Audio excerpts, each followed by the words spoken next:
मनुष्य की आत्मा एक अनंत यात्री है। वह कभी जन्म के द्वार से गुजरती है, कभी मृत्यु के द्वार से, पर वास्तव में वह न जन्म से बंधी है और न मृत्यु से। आत्मा तो ईश्वर की ज्योति है, परंतु इस पृथ्वी पर जब वह आती है तो चार अदृश्य बंधन उसे पकड़ लेते हैं। ये बंधन इतने सूक्ष्म हैं कि साधारण आंख से दिखाई नहीं देते, पर आत्मा की उड़ान को धीमा कर देते हैं। साधक चाहे कितना भी आगे बढ़ना चाहे, यह बंधन उसे रोक लेते हैं। साधना तभी सफल होती है जब इंसान इन बंधनों को पहचान ले। पहला बंधन है अहंकार। अहंकार बड़ा ही सूक्ष्म जाल है।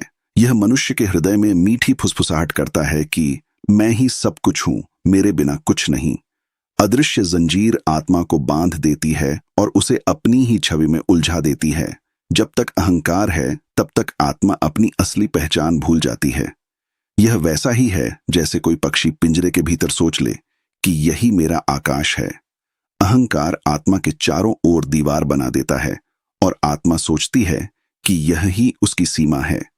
परंतु साधुजन कहते हैं, जैसे ही अहंकार को त्यागा जाता है, वैसे ही आत्मा को उसकी वास्तविक स्वतंत्रता का अनुभव होने लगता है। दूसरा बंधन है मोह।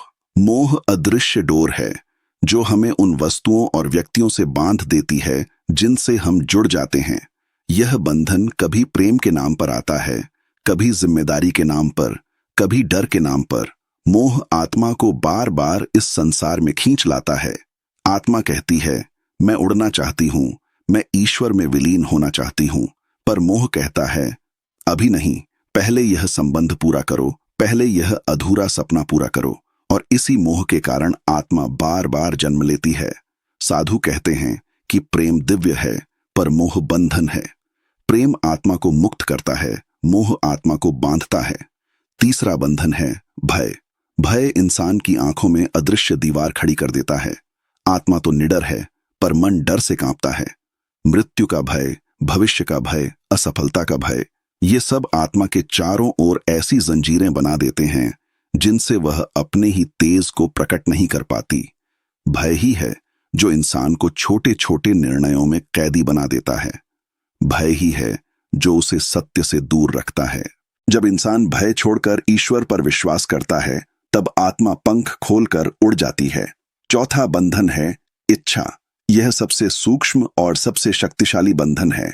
आत्मा कहती है, मैं शांति चाहती हूं, मैं अनंत में विलीन होना चाहती हूं, पर मन कहता है, नहीं, पहले यह सुख भोगो, यह उपलब्धि पाओ, यह शक्ति लो।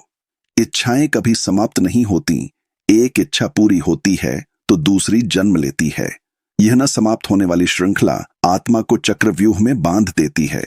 जब इंसान इच्छाओं को नियंत्रित करता है, त्यागता नहीं, पर उनके दास भी नहीं बनता, तब आत्मा मुक्त होने लगती है। ये चारों अदृश्य बंधन आत्मा को रोकते हैं, पर यह सत्य भी है कि यह बंधन आत्मा को तोड़ नहीं सकते। आत्मा का स्वभाव स्वतंत्रता है। बंधन चाहे जितने मजबूत हों, अंततः साधना और भक्ति की अग्नि में ये सब पिघल जाते हैं।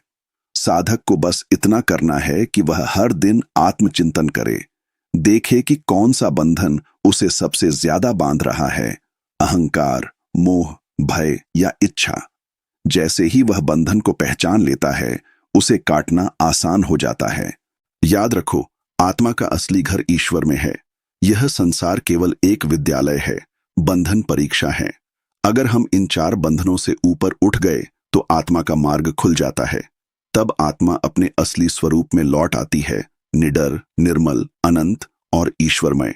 साधुजन कहते हैं, साधक को अपनी आत्मा से प्रतिदिन प्रश्न करना चाहिए, क्या आज मैंने अहंकार को पोषित किया या त्यागा? क्या आज मैंने मोह में बंधकर कार्य किया या प्रेम से? क्या आज मैंने भय को अपने निर्णयों पर हावी होने दिया या ईश्वर पर भरोसा रखा? क्या आज मैंने इच्छाओं का दासत्व स्वीकार किया या उन्हें साधन बनाया? इन प्रश्नों का उत्तर आत्मा खुद देती है। जब ये उत्तर निर्मल हो जाते हैं, तभी आत्मा मुक्त हो जाती है। और जब आत्मा मुक्त होती है, तब वह कहती है, मैं कभी बंधी ही नहीं थी, यह सब केवल भ्रम था।